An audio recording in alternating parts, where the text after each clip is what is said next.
வணக்கம் விவசாய சொந்தங்களே. முல்லைப்பூவிற்கு பெயர் போன வேதாரண்யம் பகுதியில் இருந்துதான் இன்றைய வீடியோ பதிவு. வீடியோக்குள்ளே போகிறதுக்கு முன்னாடி நம்முடைய விவசாய கலைஞர் சேனலை சப்ஸ்கிரைப் செய்து கொள்ளுங்கள். நம்முடைய வீடியோ பதிவினை முழுமையும் பார்த்து மகிழுங்கள். அப்போதான் நம்முடைய வீடியோ பதிவு சொல்லப்பட்ட கருத்துக்கள் உங்களுக்கு பயனுள்ளதாக இருக்கும். முல்லைப்பூ சாகுபடியில் முத்தான 3 டிப்ஸு. முதலாவது பார்த்தீங்கன்னா இடந்தேர்வு மற்றும் நடவு முறை. இரண்டாவது நோய் தொற்று மற்றும் மருந்து மேலாண்மை. மூன்றாவது கவாத்து செய்தல் மற்றும் உரமிடுதல். நான்காவது டிப்ஸ் நம்முடைய வீடியோவின் இறுதியில் பார்க்கலாம். மிகவும் பயனுள்ள டிப்ஸாக இருக்கும். வாங்க வீடியோக்குள்ள போகலாம்.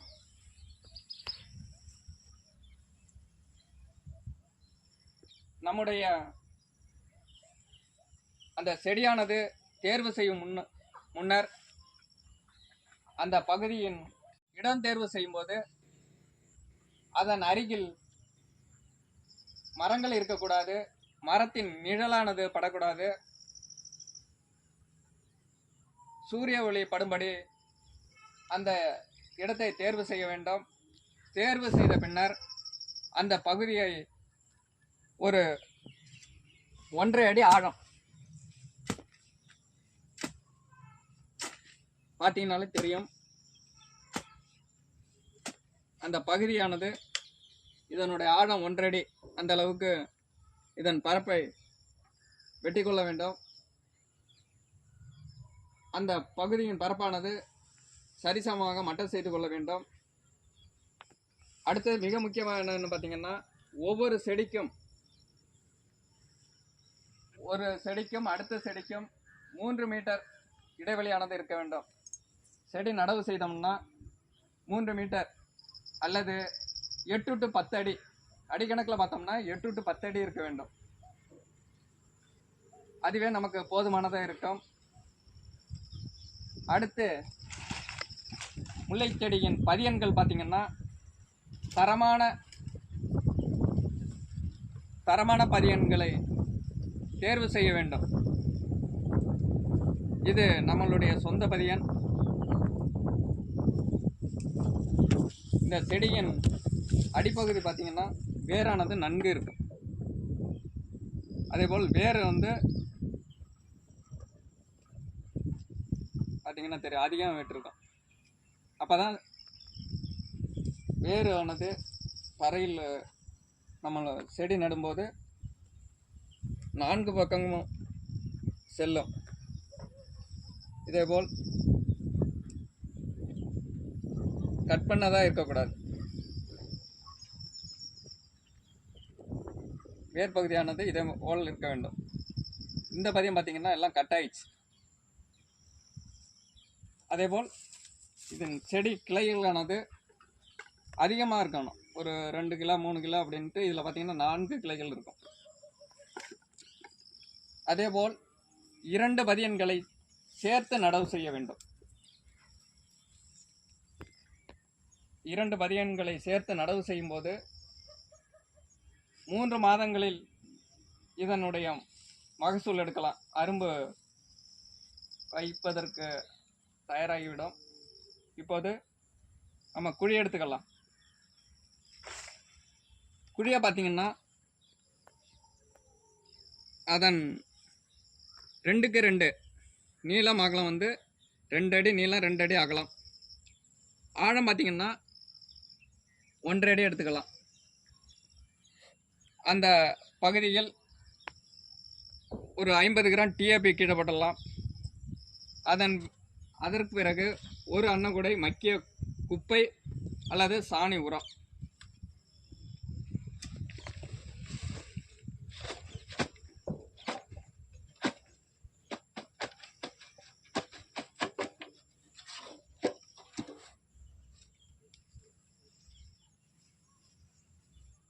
நல்லா மட்டம் செய்து கொள்ள வேண்டும். அந்த பகுதியில் கொஞ்சம் மணல்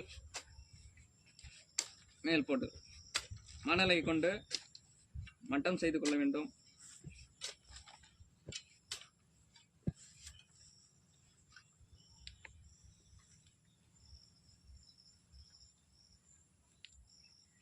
அடுத்து பார்த்தீங்கன்னா ஒரு 1/2 அடி ஆழம்.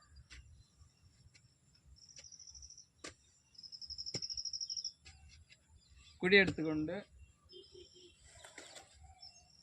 நமது தேர்வு செய்யப்பட்ட செடி பதியன்கள்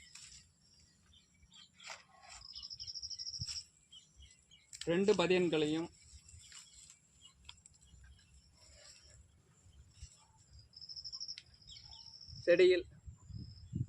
செடியின் அடிப்பகுதி வேர் நன்கு மறையும்படி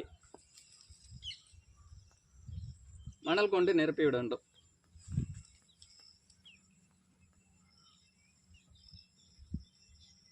அதன் அடிப்பகுதியானது வேர் முழுமையும்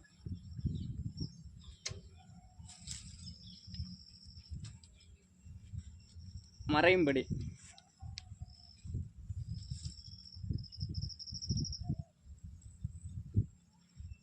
நான்கு ஓரங்களும்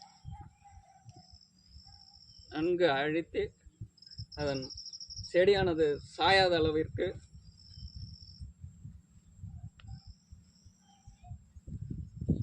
செடியை நடவு செய்து விடுறோம்.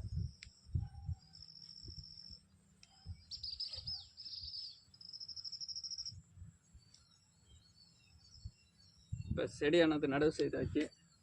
அடுத்து பார்த்தீங்கன்னா வெயிலில் இருந்து பாதுகாக்கணும். அதற்கு இதேபோல் பனைமட்டை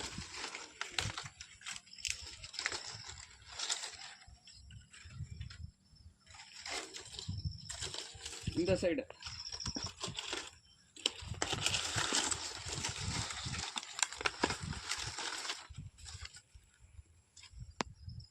இரண்டு பனைமட்டைகள்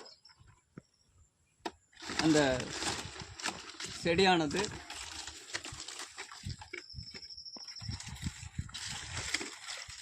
வெயிலின் தாக்கத்தை குறைப்பதற்காக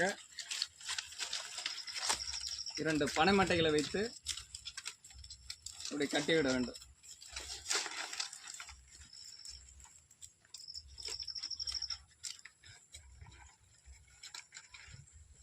இதேபோல் பனைமட்டை வைப்பதனால் சூரிய ஒளியானது அதன் தண்டு பகுதியில் காய்ந்து விடாமல் அப்படியே இருக்கும்.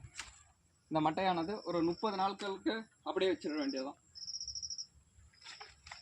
அதன் பிறகு நம்ம தண்ணி லேசாக ஒரு குடம் தண்ணீர் விட்டால் போதும். காய்ச்சலும் பாய்ச்சலுமாக தண்ணீரை செடிக்கு ஊற்றணும். 30 நாள் கழித்து பார்த்தீங்கன்னா இதில் இருந்து துளிர் விட ஆரம்பிக்கும். துளிர் விட ஆரம்பித்தோன்னே அப்போ அதிலிருந்து நம்ம தெரிஞ்சுக்க என்னவென்றால் வேர் விட ஆரம்பித்து விட்டது என்று நமக்கு தெரியும். இதில் பார்த்தீங்கன்னா இதே போல் துளிரானது கணுவிலிருந்து வெடிக்கும், புது துளிர் விடும். அந்த புது துளிர் இதே போல் காட்சி தரும். அதன் பிறகு இந்த மட்டையை நீக்கி விடலாம்.